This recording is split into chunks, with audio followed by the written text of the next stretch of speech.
Cruzan valles, ríos y océanos. Unen personas, ciudades e incluso naciones enteras.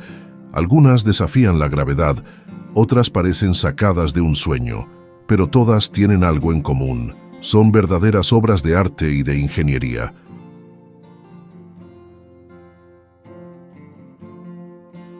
En este vídeo descubrirás los puentes más impresionantes del planeta. Construcciones que no solo conectan dos puntos en el mapa, sino que también revelan la creatividad, el coraje y el espíritu humano en su forma más grandiosa.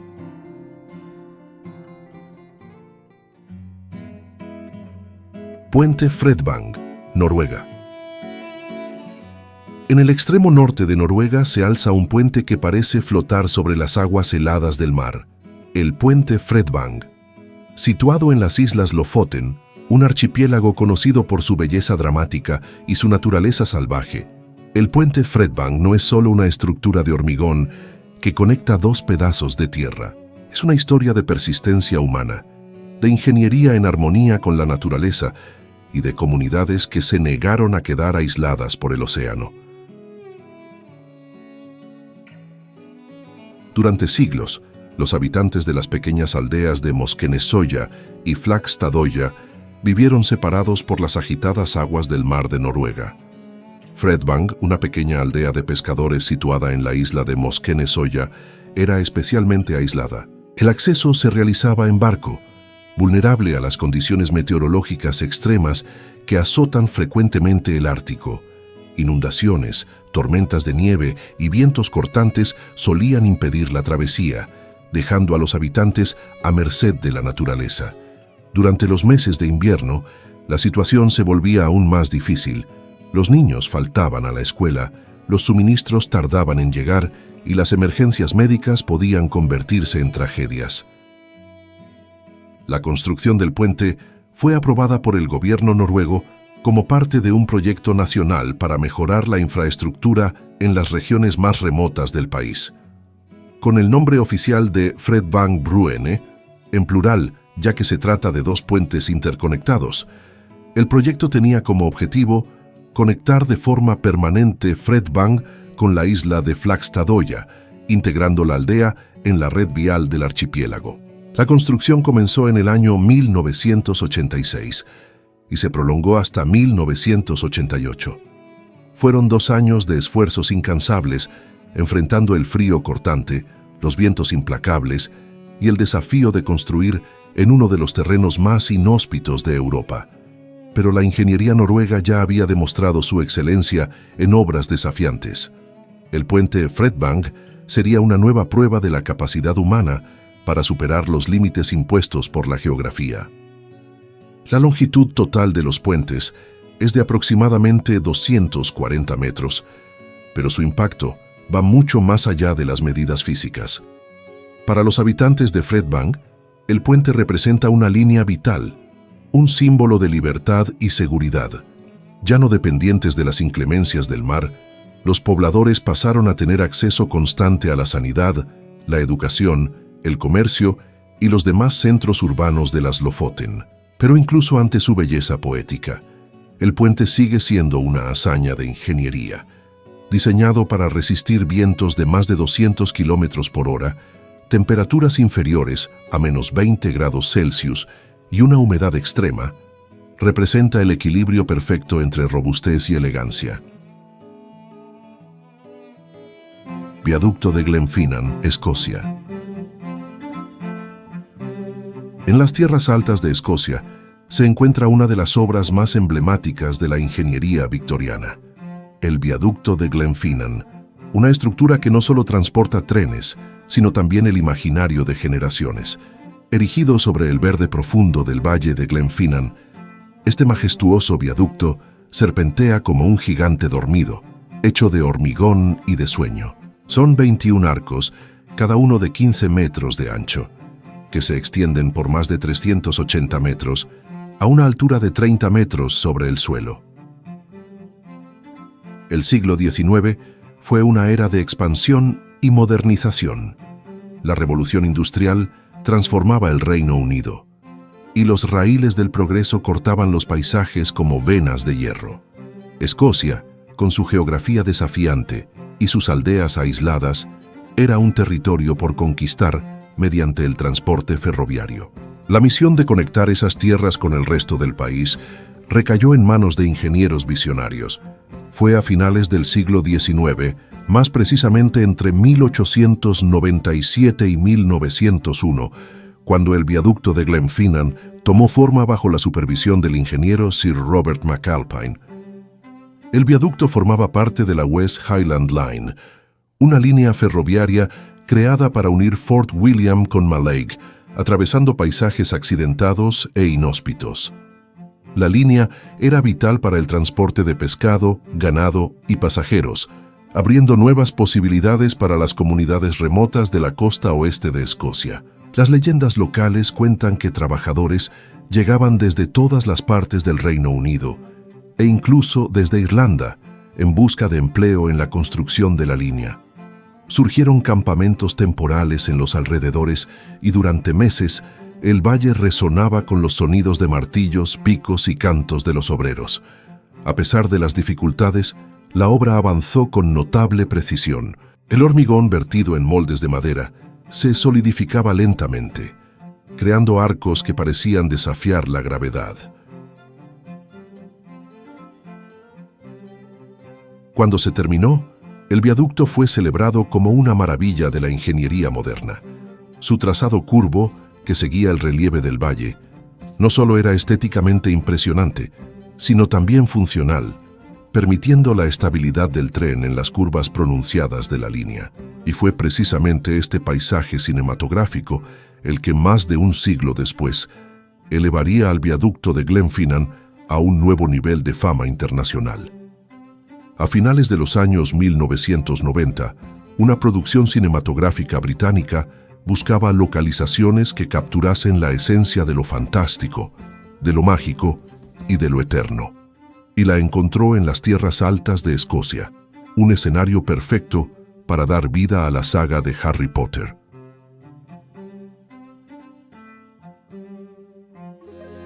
Puente Ruggie, China. Imagina un puente tan impresionante que parece haber salido de las páginas de un cuento de ciencia ficción o de los bocetos de un arquitecto soñador. Una estructura que desafía la gravedad, seduce la vista y desconcierta la mente. En el corazón de China, entre las montañas de la provincia de Zhejiang, existe un puente que no solo conecta dos puntos geográficos, conecta el presente con el futuro, la ingeniería con el arte, lo real con lo surrealista.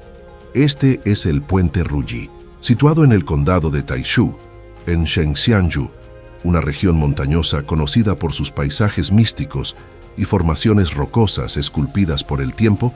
El Puente Ruggie surge como una escultura viva en medio de la naturaleza. Inaugurado en el año 2020, este puente peatonal se convirtió en cuestión de meses en una atracción turística mundial, una sensación en las redes sociales y una obra maestra elogiada por arquitectos e ingenieros. Pero su historia comenzó mucho antes del primer clic de una cámara. La concepción del Puente Ruggie nació de una combinación poco común: ambición arquitectónica, sensibilidad estética y una pizca de audacia.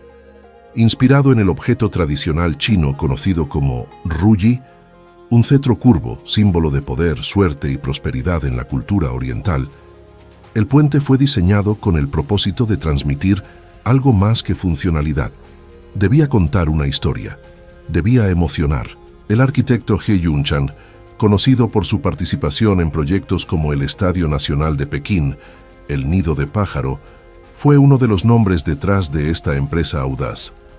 No quería construir un puente más, sino crear una experiencia sensorial, algo que desafiase la percepción humana y despertara sentimientos al cruzarlo. El Puente Ruggie, entonces, fue diseñado con formas ondulantes, capas superpuestas y curvas asimétricas que recuerdan los contornos orgánicos de una cinta flotando en el aire. Con 100 metros de longitud y suspendido a más de 140 metros sobre el valle, el puente está formado por 3 pasarelas curvas entrelazadas, conectadas en distintos niveles. La estructura da la impresión de movimiento, como si estuviera viva, balanceándose suavemente al compás del viento. Las pasarelas están hechas de vidrio templado, lo que permite una vista vertiginosa del abismo bajo los pies, una elección que provoca tanto admiración como vértigo. La construcción del puente exigió un nivel de precisión técnica y de valentía fuera de lo común. Las montañas de Shengxianju son notoriamente difíciles de acceder, lo que significaba que el transporte de materiales y equipos era un desafío en sí mismo. Fueron necesarias soluciones creativas, como el uso de helicópteros para transportar componentes pesados y la capacitación específica de los trabajadores para operar a grandes alturas, en condiciones meteorológicas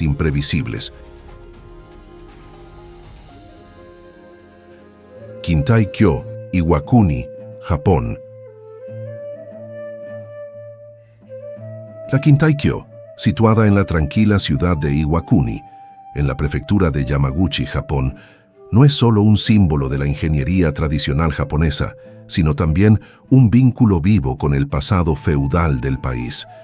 Todo comenzó en el año 1673, durante el período Edo, cuando la ciudad de Iwakuni era un han, un dominio feudal, gobernado por la familia Kikawa. En aquella época, cruzar el río Nishiki suponía un desafío constante. Los puentes comunes, hechos de madera simple, eran destruidos fácilmente por las inundaciones estacionales. La solución debía ser no solo funcional, sino también un reflejo del prestigio del clan Kikawa. Así nació el proyecto del Kintai-kyo, un puente compuesto por 5 arcos de madera apoyados sobre pilares de piedra maciza. Su diseño innovador fue cuidadosamente calculado para resistir la fuerza del agua, al mismo tiempo que mostraba una elegancia inconfundible. La técnica de construcción, que prescindía del uso de clavos metálicos, utilizaba ensamblajes de madera de altísima precisión, una característica distintiva de la carpintería tradicional japonesa. Durante los siglos siguientes, la Kintai-kyo resistió con valentía numerosos desastres naturales, siendo restaurada y mantenida con una dedicación casi ceremonial. Sin embargo, en el año 1950, el poderoso paso del tifón Kesia arrasó parte de la estructura, obligando a la población local a reconstruirla. La restauración, finalizada en 1953, empleó los mismos métodos artesanales de la construcción original, honrando la sabiduría de los maestros del siglo XVII. Además de su estructura, el puente es también un escenario cultural. Cada año, al comienzo de la primavera, las orillas del río Nishiki se transforman en un espectáculo de colores con la floración de los cerezos. Miles de visitantes se reúnen para el hanami, la contemplación de las flores, teniendo el puente como marco de ese ritual ancestral. También se celebra el Festival de Kintai-kyo, que tiene lugar el 29 de abril, donde los habitantes y visitantes se visten con trajes de la era Edo, recreando desfiles y ceremonias que rememoran la vida cotidiana feudal. Ese día, el puente deja de ser una mera estructura física para convertirse en una pasarela entre dos mundos, el pasado y el presente. La simbología del Kintai-kyo es profunda. Sus 5 arcos representan no solo la maestría arquitectónica, sino también los 5 elementos del budismo japonés: tierra, agua, fuego, viento y vacío. Cada travesía, incluso en silencio, se convierte en un ritual, un momento de introspección. Tower Bridge, Londres, Inglaterra. Erigido sobre el río Támesis como un símbolo inconfundible de Londres, el Tower Bridge es mucho más que un puente basculante. Es una declaración de poder, de ingeniería y de historia. El Tower Bridge comenzó a cobrar vida a finales del siglo XIX, cuando la expansión de Londres exigía un nuevo paso sobre el Támesis. Los puentes existentes, como el London Bridge, ya no podían soportar el creciente flujo de peatones y vehículos. Pero había un dilema: ¿cómo construir un puente en la parte oriental de la ciudad, próxima al bullicioso puerto de Londres, sin interrumpir el tráfico fluvial esencial para el comercio. La solución llegó mediante un concurso público en 1876, que buscaba propuestas para un puente que fuese funcional y al mismo tiempo armonizara con el paisaje histórico de la Torre de Londres, situada en las cercanías. Entre más de 50 proyectos, fue seleccionado el audaz plan del ingeniero Sir John Wolfe Barry, en colaboración con el arquitecto Sir Horace Jones. La idea era innovadora: un puente basculante con dos torres de piedra y acero, unidas por pasarelas superiores, que permitiesen la apertura del vano central para el paso de embarcaciones. La construcción comenzó en 1886 y duró 8 años. Más de 400 trabajadores participaron en el proyecto, que requirió alrededor de 11.000 toneladas de acero para formar la estructura principal. Ese esqueleto fue luego revestido con granito y piedra de Portland, garantizando no solo resistencia, sino también una apariencia que armonizara con la arquitectura medieval del entorno. La inauguración oficial tuvo lugar el 30 de junio de 1894, con la presencia del príncipe de Gales, futuro rey Eduardo VII. En aquel momento, el Tower Bridge no era solo una solución de movilidad, era un triunfo de la ingeniería victoriana. Sus hojas basculantes, conocidas como bascules, podían elevarse en menos de 2 minutos, accionadas por un ingenioso sistema hidráulico alimentado a vapor.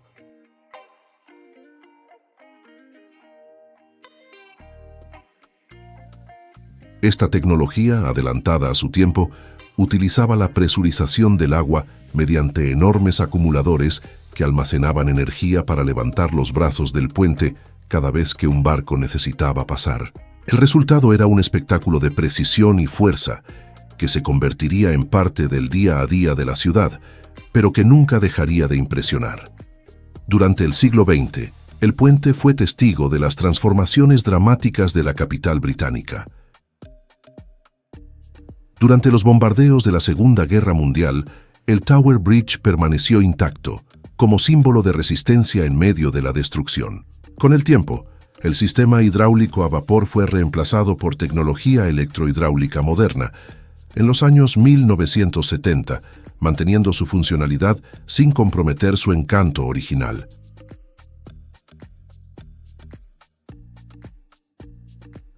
Pont du Gard, Francia.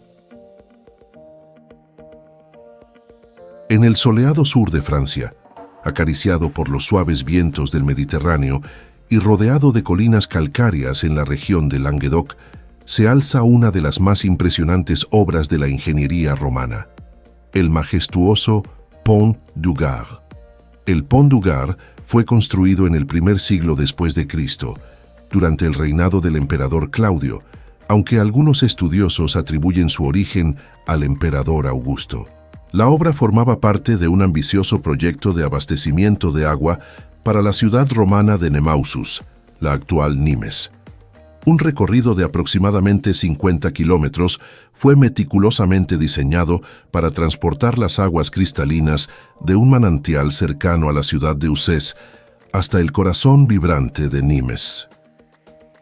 Este trayecto, aparentemente sencillo, ocultaba enormes desafíos topográficos. El desnivel total entre el manantial y el destino era de tan solo 17 metros, menos de medio metro por kilómetro. Era una pendiente casi imperceptible que exigía cálculos milimétricos y una precisión casi moderna para garantizar el flujo continuo del agua por gravedad. Para salvar el valle del río Gardón, los ingenieros romanos concibieron el tramo más grande y alto del acueducto, el Pont du Gard. Con sus 49 metros de altura, distribuidos en 3 niveles de arcadas, el puente se extiende a lo largo de 275 metros, imponente y armonioso. Su primer nivel posee 6 grandes arcos, el segundo 11, y el tercero, más estrecho y delicado, alberga 35 pequeños arcos. Cada bloque de piedra caliza, extraído de las canteras locales, fue cortado con precisión y ensamblado sin el uso de argamasa. La construcción del Pont du Gard movilizó a cientos de trabajadores, desde esclavos hasta artesanos altamente cualificados. Se estima que se utilizaron alrededor de 50.000 toneladas de piedra, transportadas mediante una logística ingeniosa, con carros de bueyes, andamios de madera y sistemas de poleas. La obra fue finalizada en menos de 5 años. Una hazaña extraordinaria incluso para los estándares romanos.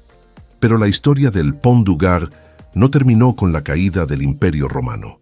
Siglos después, incluso con el declive del sistema de acueductos y la caída de Nimes en manos bárbaras, el puente resistió. Con el paso del tiempo, perdió su función original de transporte de agua, pero encontró nuevos usos. Durante la Edad Media, sirvió como paso para peatones y animales. Más tarde, durante el Renacimiento, atrajo la atención de estudiosos y viajeros maravillados por su perfección estética.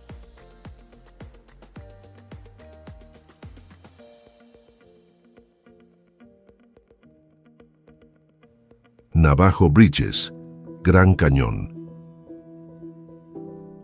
En el corazón del vasto desierto de Arizona, dos estructuras se alzan lado a lado, como centinelas de acero y hormigón sobre el poderoso río Colorado. Son los Navajo Bridges, dos testimonios de la inventiva humana, de la conquista del aislamiento y de la persistencia por superar los límites de la geografía más desafiante de los Estados Unidos. La historia de los Navajo Bridges comienza mucho antes de su construcción. Durante siglos, el profundo e infranqueable cañón del Colorado separó los territorios al norte y al sur de lo que hoy conocemos como el estado de Arizona. Para los pueblos indígenas de la región, especialmente los navajos, hopis y paiutes, cruzar el río era una tarea peligrosa, realizada solo en puntos estratégicos y con gran riesgo. La travesía exigía tiempo, esfuerzo y muchas veces valor frente a las corrientes implacables del Colorado. Con el avance de la colonización y el desarrollo del oeste estadounidense en el siglo XIX, se hizo evidente la necesidad de un punto de cruce permanente. La ruta más cercana entre el norte y el sur del estado suponía un viaje de más de 400 kilómetros. La idea de un puente que cruzara el Marble Canyon, una de las partes más estrechas y profundas del Gran Cañón, empezó a tomar forma en los despachos del gobierno de los Estados Unidos. En 1927, tras años de planificación y debates técnicos, se inició la construcción del primer puente. Sería bautizado como Navajo Bridge, en homenaje al pueblo originario de la región. Los ingenieros escogieron uno de los puntos más estrechos del Marble Canyon, donde el acantilado permitía una travesía relativamente corta, de unos 250 metros de extensión, aún así desafiante. La construcción afrontó obstáculos extremos, calor abrasador, una logística casi imposible y un terreno brutalmente escarpado. Sin grandes accesos por carretera, los trabajadores y los equipos fueron llevados al lugar por sendas improvisadas. Cada pieza de acero fue izada con cables y montada con una precisión milimétrica. El puente se terminó en 1929, con una altura impresionante de 142 metros sobre el cauce del río. En aquella época, era uno de los puentes más altos del mundo. La ceremonia de inauguración contó con la presencia de cientos de personas, incluidos representantes del gobierno federal y líderes navajos. Por primera vez, una conexión permanente unía el norte y el sur de Arizona, abriendo camino al desarrollo económico, al turismo y a la integración de comunidades antes aisladas. Sydney Harbour Bridge, Australia. Desde los primeros días de la colonización europea, la geografía del puerto de Sydney presentó desafíos logísticos. La ciudad, dividida por el espléndido Sydney Harbour, crecía a un ritmo acelerado en los siglos XIX y XX. Sin embargo, la ausencia de una conexión física directa entre la parte norte y la parte sur del puerto imponía limitaciones. Cruzar las aguas exigía transbordadores o largos desvíos por tierra. Así nació la idea de un puente que uniera los extremos de la ciudad. Mucho antes de que su construcción se hiciera realidad, el puente ya habitaba el imaginario popular. Ya en 1815, el ingeniero Francis Greenway propuso un cruce sobre la bahía. Su idea se consideró demasiado visionaria para la época. Pasaron décadas, y solo en el siglo XX, el proyecto empezó a tomar forma concreta. La Australia, que acababa de salir de la Primera Guerra Mundial, buscaba obras que impulsaran la economía y unieran a su población. La construcción de un puente monumental parecía un paso natural hacia el progreso. En 1922, tras años de estudios, el gobierno de Nueva Gales del Sur aprobó la construcción del puente. El proyecto fue adjudicado a la empresa británica Dorman Long & Co Ltd. de Middlesbrough, especialista en estructuras metálicas. El ingeniero jefe, John Bradfield, figura central en la ejecución de la obra, la lideró con visión y determinación. Las obras comenzaron en 1924, en una época en la que las herramientas y tecnologías eran mucho más rudimentarias que las actuales. Levantar un puente de tal magnitud suponía una hazaña titánica. La estructura principal del puente, en forma de arco, se construiría desde ambas orillas del puerto, con los dos lados encontrándose en el centro. Un verdadero espectáculo de precisión. Más de 1.400 trabajadores fueron empleados directamente en la construcción. Las condiciones eran duras, el riesgo era constante y la seguridad era todavía una preocupación incipiente. Tras casi una década de trabajo ininterrumpido, el Sydney Harbour Bridge fue inaugurado oficialmente el 19 de marzo de 1932. Con 1.149 metros de longitud y 134 metros de altura en su punto más elevado, el puente ganó pronto el apodo cariñoso de The Coat Hanger o El Perchero, debido a su forma característica. Alberga 8 carriles de tráfico por carretera, 2 líneas ferroviarias, un carril bici y una pasarela peatonal. Durante la Gran Depresión, la construcción del puente proporcionó empleo e ingresos a cientos de familias. No obstante, también hubo críticas. El coste total de la obra fue altísimo para los estándares de la época, unos 6,25 millones de libras esterlinas, y el pago de la deuda tardó décadas en completarse. Aún así, los beneficios a largo plazo superaron los sacrificios. El puente se convirtió en un vector de crecimiento urbano y de integración metropolitana.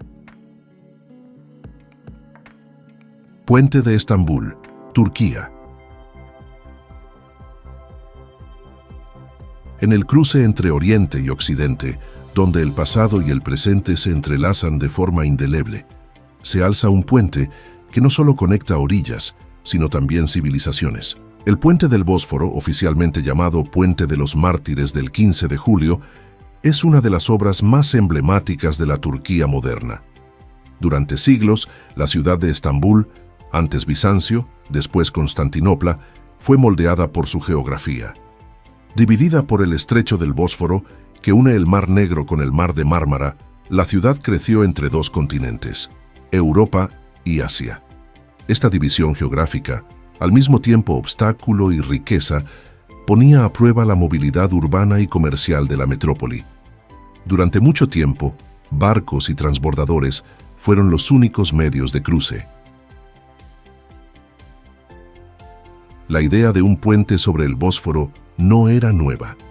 Ya en tiempos del Imperio Otomano se especulaba con la posibilidad de conectar los 2 lados de la ciudad con una estructura permanente. Pasaron siglos hasta que por fin la modernidad y la ingeniería convergieron para transformar el sueño en realidad.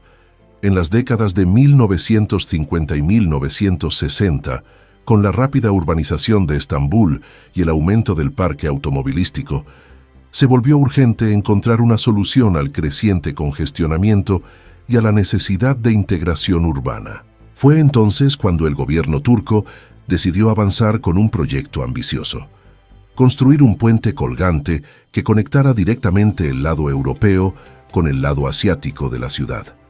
En 1968 se firmaron los contratos y el consorcio británico Freeman Fox & Partners fue el encargado del proyecto. La construcción del puente del Bósforo comenzó oficialmente en 1970.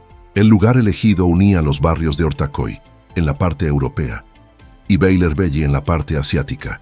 El puente sería una estructura colgante sostenida por enormes cables de acero tensados entre dos torres imponentes.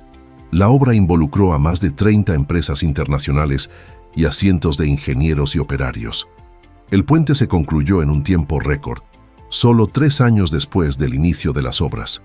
El 29 de octubre de 1973, fecha del 50º aniversario de la República de Turquía, el puente del Bósforo fue inaugurado oficialmente. El puente tiene 1.560 metros de longitud total y un vano central de 1.074 metros, lo que lo colocaba en el momento de su inauguración entre los puentes colgantes más grandes del mundo. Sus torres se elevan a 165 metros de altura y el tablero del puente queda a unos 64 metros sobre el nivel del mar, lo que permite el paso de grandes embarcaciones. Puente Széchenyi. El puente Széchenyi comienza no con acero o piedra, sino con un cruce frustrado. Se cuenta que István Széchenyi, uno de los mayores reformistas de Hungría, fue impedido de cruzar el Danubio para visitar a su padre enfermo debido a la congelación del río, lo que le obligó a perder el funeral. Este evento marcó profundamente su visión de progreso. Széchenyi pasó a creer que Hungría necesitaba una conexión permanente entre sus dos mayores ciudades, que hasta entonces estaban separadas por las aguas y por las ideas. Fue ese espíritu reformista el que dio origen al proyecto del primer puente permanente sobre el Danubio en territorio húngaro. Hasta entonces, los cruces se habían realizado en barcazas o en invierno sobre el hielo.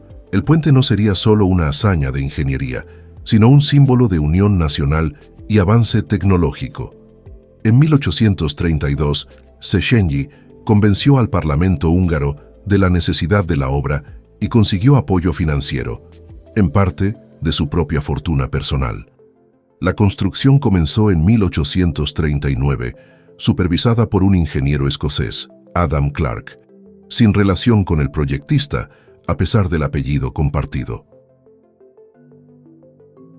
La obra afrontó diversos desafíos, incluyendo dificultades técnicas, la resistencia de sectores más conservadores de la sociedad e incluso desastres naturales, pero nada impidió el avance del puente.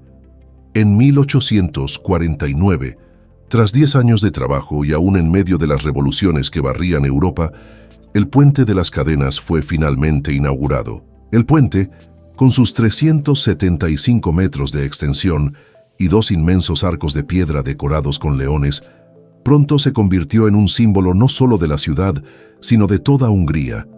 Era la primera vez que se podía cruzar el Danubio a pie o en carruaje sin depender de las fuerzas de la naturaleza. Una hazaña de modernidad que unía no solo físicamente, sino culturalmente, dos mundos separados.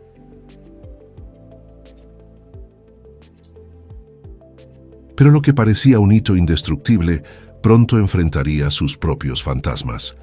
Durante la Segunda Guerra Mundial, en 1945, las fuerzas alemanas, en retirada, destruyeron todos los puentes de Budapest, incluyendo el Széchenyi. La estructura, que había resistido al tiempo, al clima y a las crisis políticas, se derrumbó bajo el impacto de las bombas. La posguerra trajo un nuevo desafío: reconstruir lo que se había perdido. El puente de las cadenas fue uno de los primeros en ser restaurados. Tal era su importancia simbólica.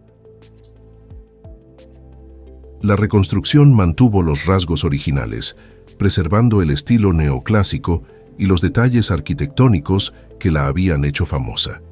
Los 4 leones de piedra, esculpidos por János Marszálko, también volvieron a vigilar los extremos del puente, restaurados con minuciosidad.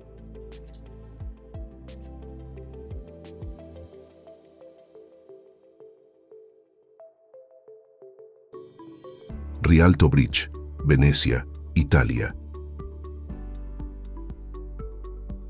Todo comenzó en el siglo XII, cuando la ciudad de Venecia, entonces, una potencia mercantil emergente, necesitaba conectar ambas orillas del Gran Canal.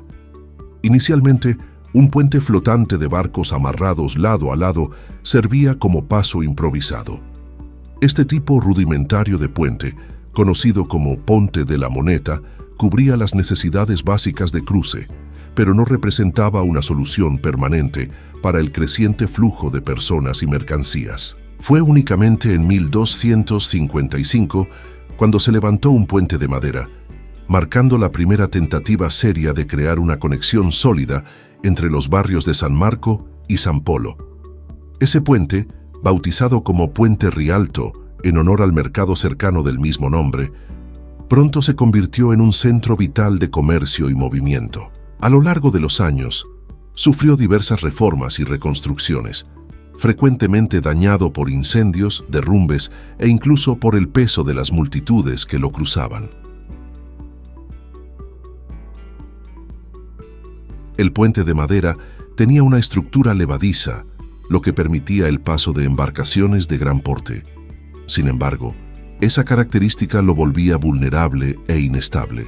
Fue en 1444, durante un evento en el que una multitud se agolpó para asistir a la boda del marqués de Ferrara, cuando el puente se derrumbó bajo el peso de las personas. Este incidente reforzó la necesidad de una reconstrucción más duradera. La solución definitiva, sin embargo, llegaría únicamente en el siglo XVI. En 1588, tras décadas de debate, concursos públicos y propuestas de renombrados arquitectos, incluyendo a Miguel Ángel y Palladio, el proyecto fue finalmente concedido a Antonio da Ponte, un ingeniero veneciano. Su propuesta audaz preveía un puente de piedra de arco único, resistente y estéticamente grandioso. Muchos contemporáneos dudaron de su viabilidad. Al fin y al cabo, ¿cómo podría un solo arco soportar el peso y el movimiento continuo de la ciudad? Contra todas las expectativas, la obra fue concluida en 1591.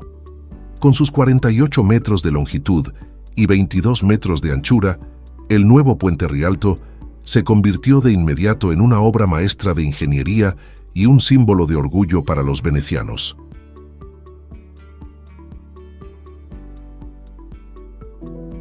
Puente Øresund, Suecia.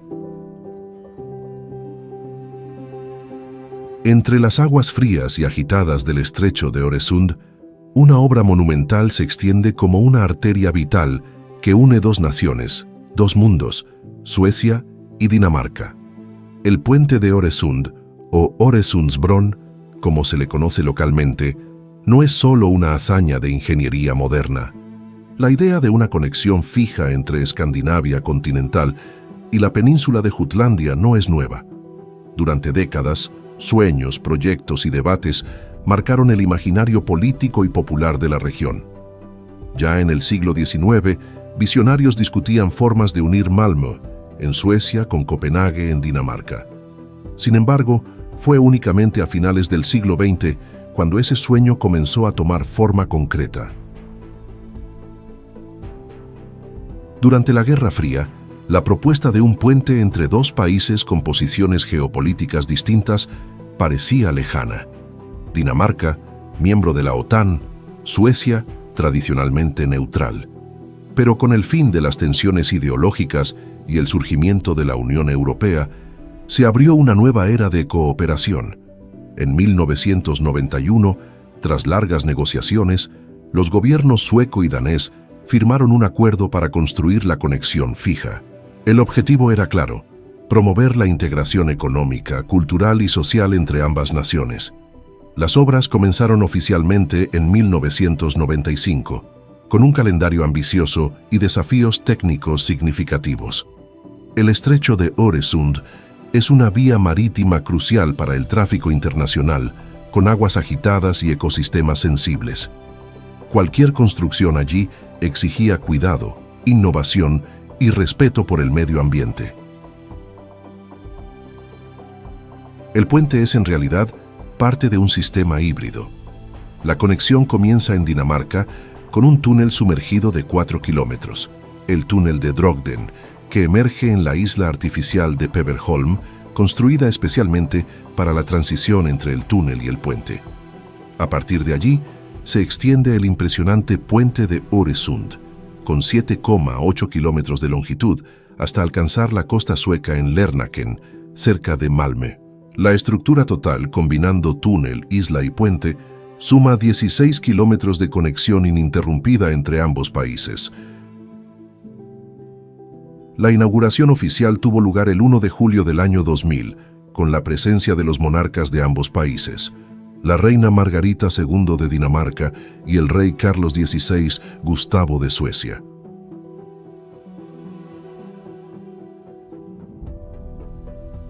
Golden Gate Bridge, Estados Unidos.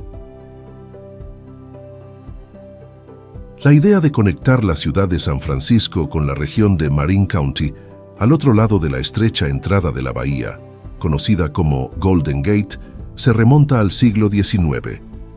Sin embargo, el desafío era colosal. El estrecho, con aproximadamente 2,7 kilómetros de ancho, presentaba fuertes corrientes, poderosos vientos, niebla constante y un fondo marino traicionero.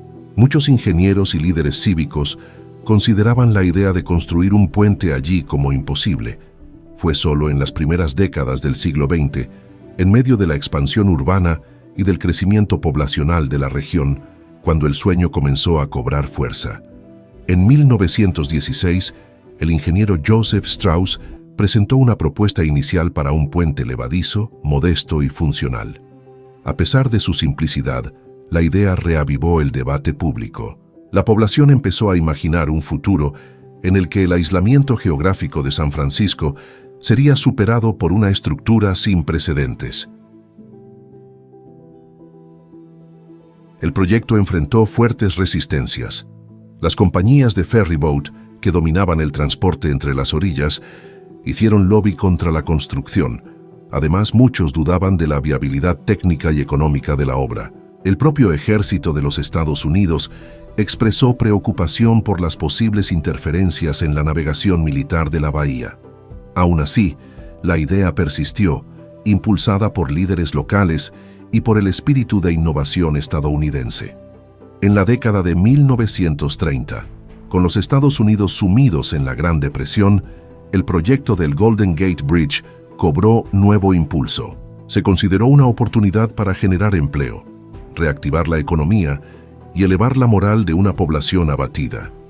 En 1933, tras años de estudios, debates y modificaciones del proyecto original, la construcción fue finalmente iniciada bajo la dirección de Joseph Strauss, ahora acompañado por un equipo de ingenieros y arquitectos de renombre como Leon Moisseiff, Irving Morrow y Charles Alton Ellis. El proyecto final era ambicioso, un puente colgante con un vano principal de 1.280 metros, el mayor del mundo en su época. Las torres, con 227 metros de altura, serían las más altas jamás construidas para un puente. La construcción, iniciada en enero de 1933, fue una proeza de valentía e ingenio. Los trabajadores afrontaron vientos violentos, temperaturas heladas y el riesgo constante de caídas. Para la época, las medidas de seguridad fueron revolucionarias. Se instalaron redes de protección bajo el puente, que salvaron decenas de vidas. El 27 de mayo de 1937, el Golden Gate Bridge fue inaugurado con gran celebración. En el primer día, reservado exclusivamente para peatones, unas 200.000 personas cruzaron el puente a pie.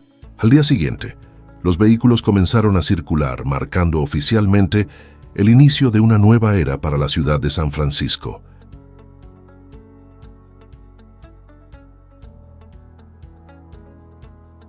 Millennium Bridge, Inglaterra.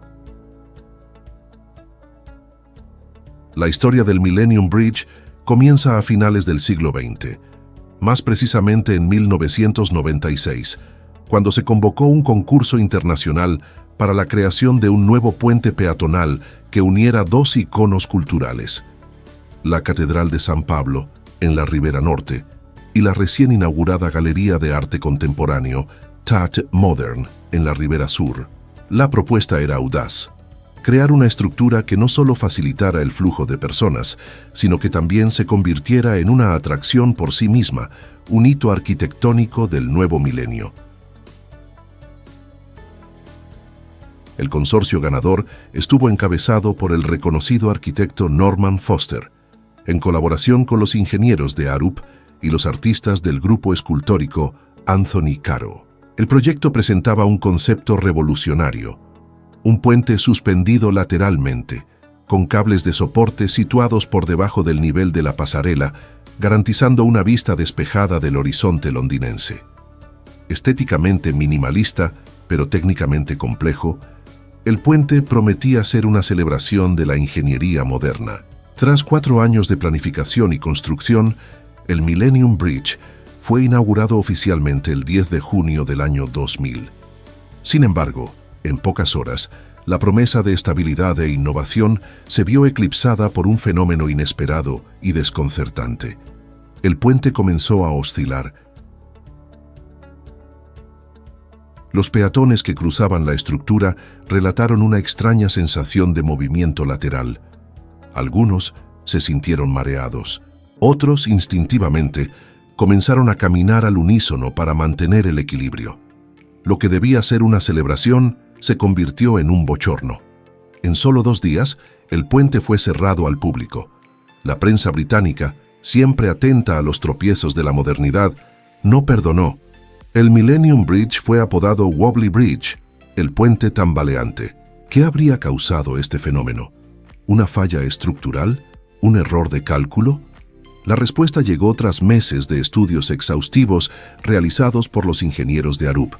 Se descubrió que el movimiento lateral del puente era causado por una forma rara de resonancia conocida como acoplamiento lateral de pasos.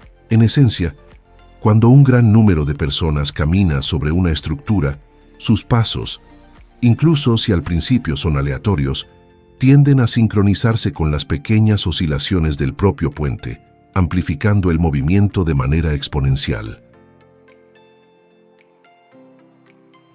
Este fenómeno, aunque conocido teóricamente, jamás se había observado con tal intensidad en una estructura de ese tamaño.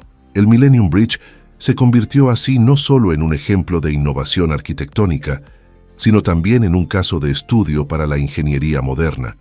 Un puente que no falló estructuralmente, sino socialmente, revelando hasta qué punto el comportamiento humano puede influir en las creaciones de la ingeniería. Pont-Neuf, Francia. En el corazón palpitante de París, donde el río Sena traza curvas elegantes entre las islas naturales y las orillas históricas de la capital francesa, se encuentra un puente que, irónicamente, lleva el nombre de Nuevo, aunque es el más antiguo de todos, el Pont-Neuf. A finales del siglo XVI, París era una ciudad estrecha, congestionada y atravesada por un río que dividía más de lo que unía. Los puentes existentes en la época estaban repletos de casas, tiendecillas y puestos. Eran estrechos, oscuros y peligrosos, donde el tráfico de peatones, animales y carruajes se mezclaba en un caos urbano medieval. Fue en ese contexto cuando surgió la idea de un nuevo puente, limpio, ancho, abierto y sobre todo moderno. El rey Enrique III colocó la primera piedra del Pont-Neuf en 1578, pero su construcción fue interrumpida por diversas crisis políticas y religiosas. Solo años después, bajo el reinado de Enrique IV, las obras se reanudaron con vigor. El nuevo monarca comprendió el valor simbólico y estratégico del puente, que debía unir no solo las orillas del Sena, sino también los corazones de una nación fragmentada por la guerra. Con 238 metros de longitud, 20 metros de anchura y 12 arcos imponentes, el Pont-Neuf fue inaugurado oficialmente en 1607. Su arquitectura era innovadora. Sin construcciones sobre su superficie, ofrecía a los parisinos una vista despejada del río y de la ciudad. Era un puente para caminar, observar, encontrarse, un puente para la vida. En el centro del puente, erigido sobre la Ile de la Cité, se instaló una de las primeras estatuas ecuestres de Francia, la del propio Enrique IV, el rey pacificador. La imagen del monarca, montado en su caballo, miraba serenamente hacia el Sena, simbolizando el triunfo del orden sobre el caos. La estatua sería destruida durante la Revolución Francesa y reconstruida en el siglo XIX, fiel al modelo original, como si el tiempo hubiera retrocedido para restaurar la memoria. El Pont Neuf se convirtió rápidamente en el epicentro de la vida parisina. A lo largo de los siglos XVII y XVIII fue escenario de encuentros amorosos, duelos, representaciones teatrales, ejecuciones públicas, ferias, pregones y picardías. Allí, en el bullicio de las multitudes, surgían los rumores, los escándalos y las novedades. Quien quería enterarse de lo último, iba al Pont Neuf. Puente Trogs Nek. Estamos en la década de 1950, una época en la que el automóvil reina absoluto y los suburbios se expanden a una velocidad jamás vista. Nueva York se encontraba ante un dilema logístico. El tráfico crecía y los puentes ya existentes, como el Bronx-Whitestone, empezaban a alcanzar sus límites. Era necesario abrir un nuevo camino, una nueva conexión entre Long Island y el continente. La solución vino de la mano de Robert Moses, el controvertido urbanista que moldeó gran parte de la infraestructura neoyorquina del siglo XX. Bajo su dirección, el proyecto del Trogs Nek Bridge fue concebido como parte de una estrategia más amplia de expansión vial. La idea era clara: crear una ruta alternativa al sur del Bronx-Whitestone Bridge, aliviando el tráfico y ofreciendo una nueva entrada a Long Island. Las obras comenzaron en 1957, exigiendo una ingeniería de precisión y un esfuerzo logístico gigantesco. El lugar de construcción, entre el barrio de Trogs Nek, en el Bronx, y la península de Bay Terrace, en Queens, presentaba desafíos geológicos y geográficos. Era una zona sujeta a fuertes corrientes marinas, con profundidad variable y tráfico fluvial constante. El puente fue construido con un diseño colgante, una elección elegante y funcional. Sus torres gemelas de acero se elevan 43 metros sobre el agua, sosteniendo un tablero de casi 900 metros de extensión, con 6 carriles de tráfico que reciben cada día decenas de miles de vehículos. En total, su estructura alcanza más de 3,5 kilómetros, incluidos los accesos elevados. El 11 de enero de 1961, el Trogs Nek Bridge fue inaugurado oficialmente. Desde entonces, se ha convertido en un componente esencial del sistema de transporte de la ciudad, integrando las rutas de la Interstate 295 y sirviendo como un portal desde Long Island hacia el norte del estado, Nueva Jersey y más allá. Para muchos neoyorquinos, cruzarlo es un ritual cotidiano, muchas veces automático, casi invisible, pero su importancia es innegable. A diferencia de otros puentes más célebres, como el Brooklyn Bridge o el George Washington Bridge, el Trogs Nek no busca ser monumental. No se impone con grandiosidad arquitectónica. Al contrario, su belleza reside en la simplicidad y la eficacia. Es un puente que no pretende ser una estrella, pretende funcionar. Aún así, su silueta imponente en el horizonte, especialmente al amanecer o al atardecer, ofrece una escena de rara poesía industrial. El acero azul grisáceo refleja el cielo y el mar, mientras los vehículos trazan líneas de luz sobre su calzada. Una danza cotidiana entre el hombre, la máquina y el paisaje. Hoy más de 100.000 vehículos cruzan diariamente el Trogs Nek Bridge.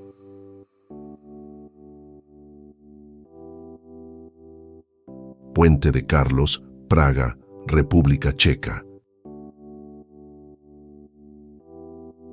El Puente de Carlos fue concebido en un momento de transición entre las sombras del colapso y la luz de la reconstrucción.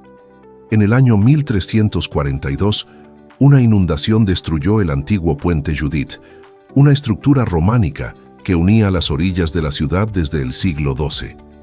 La pérdida del puente fue catastrófica, no solo para la infraestructura de Praga, sino también para su espíritu. Era necesario un nuevo puente, algo que resistiera al tiempo, a la guerra y a la naturaleza. La responsabilidad recayó en uno de los monarcas más cultos y ambiciosos de la Europa medieval, Carlos IV. Carlos IV, rey de Bohemia y emperador del Sacro Imperio Romano Germánico, no era solo un político sagaz, sino también un visionario. Decidido a convertir Praga en una capital digna de su imperio, veía el puente como la pieza central de ese proyecto. El 9 de julio de 1357, a las 5:31 de la mañana, se inició la construcción del nuevo puente. Esa fecha y hora fueron elegidas con precisión cabalística. 1, 3, 5, 7, 9, 7, 5, 3, 1. Una secuencia palindrómica que, según los astrólogos de la época, traería suerte y equilibrio a la obra. El puente fue erigido bajo la supervisión del arquitecto Peter Parler, el mismo responsable de la Catedral de San Vito. Con 516 metros de longitud y casi 10 metros de anchura, el puente de Carlos fue construido en piedra arenisca y reforzado con técnicas innovadoras para el período. Durante casi 500 años, fue la única conexión sólida entre las dos orillas del Moldava, uniendo la ciudad vieja, Stare Miesto, con el barrio de Malá Strana y el castillo de Praga. Durante siglos fue mucho más que un simple paso. Era el escenario de desfiles reales, de comerciantes, artistas, mendigos y reyes. Era donde se cruzaban lo sagrado y lo profano, lo sublime y lo mundano.